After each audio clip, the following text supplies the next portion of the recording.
What's up, fam? Hope everybody's doing fantastic out there. Today we are taking a look at a Kershaw. Now this particular variant is not available. It is a discontinued variant. However, you can still get one of these knives, and I will talk to you about that later on. But we are taking a look at the Kershaw Heist. Typical Kershaw boxing. We're not going to go too deep into that. We're just going to take a look straight into the knife here. So this is the S35 variant that was discontinued. It was a Kershaw.com exclusive. So it was only made available on their website. And then once the run was done, they discontinued this particular version. Now you can still get the D2 version of this right now, at least as of the time of filming this, on Amazon for $48. So with everything, as long as everything remains the same, which it should, because the only thing that is changed is the blade steel. But as long as everything else remains unchanged, this is definitely a knife worth picking up for $50 on Amazon. Even in D2, I mean, $48 is not an astronomical price for what you're getting here. So let's just go ahead and jump right on into the knife. So we do have some really nice textured G10 here. And with the Kershaw kind of triangular logo look there, they've been putting that a lot on their Duralock knives. I believe this is called the Duralock. If I'm mistaken, I apologize. I get all these crossbar lock names confused. There's so many of them. I wish they would just call it a crossbar lock and be done with it. Lanyard hole, reversible clip. It is not in set, but it is at least reversible. Hardware is flush. And we do have open pillar construction, and it does have some really nice blue accent that runs right along through to match with that pivot. And taking a look, it's just more of the same on this side. Typical Kershaw deep carry pocket clip. It is very tight. This knife does grip the pretty well, the pocket pretty well. But you do at least have that where they took that texture and flattened it out underneath the clip. So you don't have to worry about that. Taking a look at the blade here, we just have a drop point blade, almost a spear pointy looking blade, but it is just a drop point with a really nice swedge there on top. It is a stonewash flat and satin blade, really nice looking blade for sure. On this side, you have the typical Kershaw branding, but there you do see the S35VN branding there. Thumb studs, really well done thumb studs as well. Sharpening looks to be okay. Plunge grind is late as per usual, and so you're going to just start getting a smile pretty much instantly. But again, that's kind of a nitpick nowadays. A lot of people are getting that wrong. And then, but the grind itself on the edge looks to be really well done. So kudos to them. So one thing I've noticed with Kershaw and their crossbar lock is they're doing it right. They're one of the ones that I talk about where I'm saying the action is not mushy.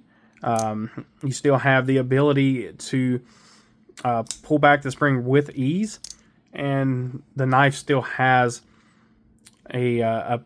plenty of a decent action, where they're not relying on the spring strength alone to give the knife a decent blade retention, or to give it that solid action feel. But this one here is pretty well broken in. The once you pull it back, you do kind of have to give it a little bit of a drop to get it, a little bit of a shake to get it to drop down. But overall, the interface between the lock and the blade is done really nicely. So you have just a really steady, just a long, see how far that travels. You got a really nice long ramp there that has a really good break to it. And yeah, I'm just really pleased with every one of these that I've picked up and dealt with so far. And it's kind of why I plan on picking up one of the Bel Airs eventually, is just because I do like the design in general. And their crossbar lock is done as one of the better ones. You guys know I'm not the biggest fan of crossbar locks, but if they're done well, then I like them okay. That being said, in general, the knife is really well done. This is a Kershaw in-house design.